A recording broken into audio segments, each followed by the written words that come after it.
Hey YouTube, I am slowly increasing the quality of my studio over here, so you should see improvements in my background and the video quality as well as audio.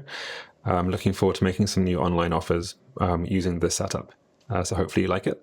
For now, I am going to talk about how to respond and navigate the internal sense of something feeling right or feeling wrong.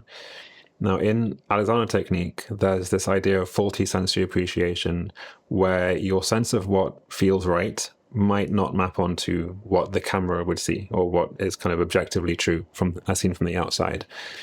Now, the reason this is tricky is that when you do something for a long time, the way that you do it habitually becomes familiar. And what is familiar comes to feel right. So we'll say, oh, that feels right. That feels natural. It feels familiar, that kind of thing.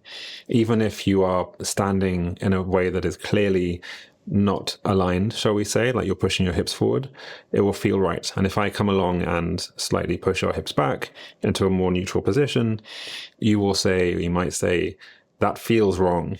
What that means is that feels unfamiliar. And what a lot of people do is that they use their internal sense of what feels right to guide their behavior back into what feels right.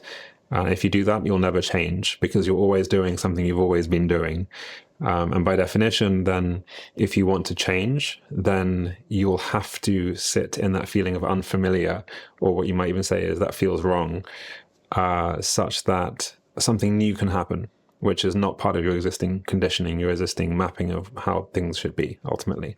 So staying in that sense of that feels weird, that feels wrong, that feels unfamiliar, is a useful skill for change. I wrote about that in a newsletter recently. I'll put a link in the description below.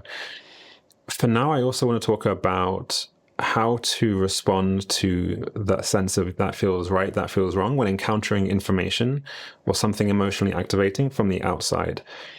I recently came across a YouTube short title from Jordan Peterson, which just says, if you don't want children, you're either deluded or immature, which is clearly a perspective. It's very activating, and it can create a sense internally.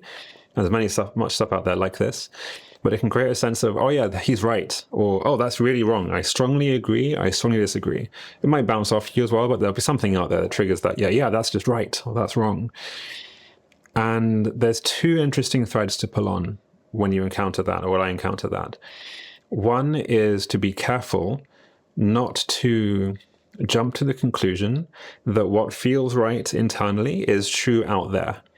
So with this statement, if you don't want children, you're immature, let's say.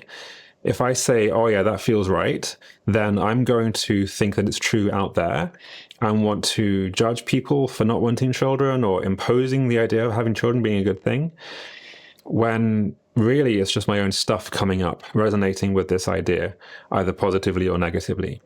So being careful to not allow that slide directly from, well, it feels right, therefore it must be right, but saying, oh, it feels right, that's interesting, what's going on there? And then extrapolating out how I want to respond to the world, how I want to interact with other people, and stuff out there.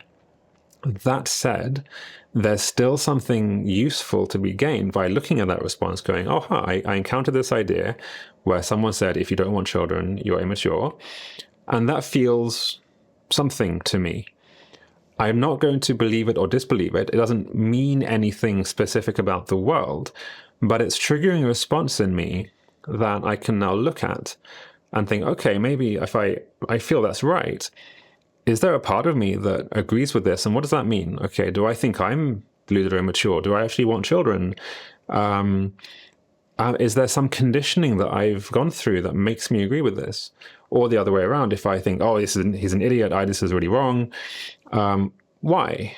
Okay, so some part of me thinks that this is clearly something to push back against and just reject, but what's going on there? These feelings of something being right or wrong in response to the world is an invitation to deeper introspection and being a bit careful, essentially, about what's going on in here, what's happening in me that is creating this response, and should I look at that? Would it be useful for me to look at this? So these are the kind of things that I think are good to play with when it comes to that internal sense. First of all, change will feel unfamiliar, which might feel wrong depending on the language that you refer to these things with. So standing differently, moving differently, thinking differently may feel wrong. Okay, great. The sense of something feeling right or wrong from an external trigger doesn't make the world so. The world doesn't have to agree with my internal felt sense of right and wrong. So I have to be careful about that, because it's very easy to slide directly from feeling into judgment about the world. But still being very aware of that process, revealing insights about myself that could be useful, whether it's desires, preferences, conditioning, something that's going on there. It might reveal true desires, or it might reveal some social gunk I've picked up from the world. Something Wiesel calls social bloatware, I think. I'll put a link to his book below as well. It's worth reading. So I'll leave it there. This was partly just a test of this new setup. If any of this resonates with you, please let me know, and I will see you in the next video.